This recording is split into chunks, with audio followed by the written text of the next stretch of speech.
سلامونه او نیکې هیلې درنو دوستانو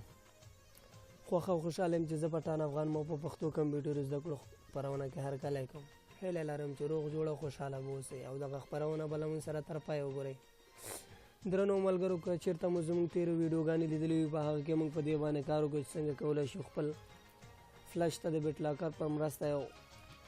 کوډ یا پاسورډ ورکړو تر څو کله چې موږ هغه خپل کمپیوټر ته داخلو یا بل کمپیوټر ته داخلو نو په هغه باندې یو پاسورډ راغلی وي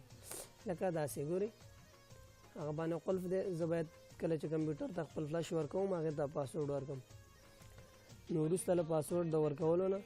زه کولی شم هغه استعمال کوم نن به راځو په دې باندې به وغږېږو او کار به پرې وکړو چې څنګه کولی شو دغه پاسورډ بیرته له منځه یوسو دا ده قلف علامه چې ده دا څنګه بیرته له منځه یوسو تر څو موږ خپل فلش په کمپیوټر کې ورکوو له موږ نه پاسورډ ونه غواړي د دې دوه طریقې دي لومړنۍ طریقه یې دا ده چې تاسې راشئ په ده باندې رایټ کلیک وکړئ او د فارمټ اپشن ووهئ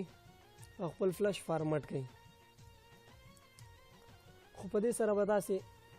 یوه نیمګړتیا وي او هغه دا چې که چېرته تاسې د فلش دننه خپله ډیټا ولرئ نو هغه به ورسره فارمټ شي نو د دې دپاره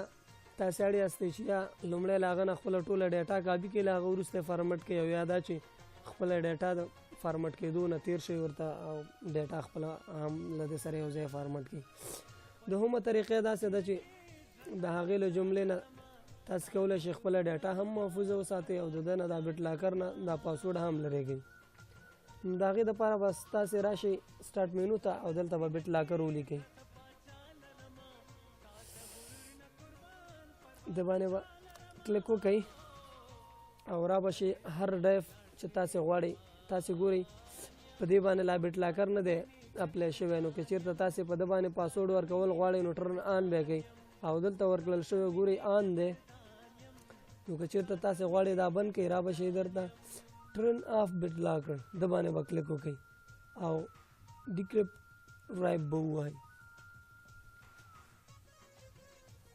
انتظار به وباسئ تر څو د باندې پروسس روان شي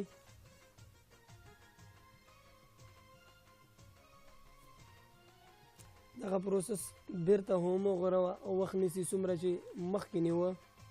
نو د هغې دپاره زه ویډیو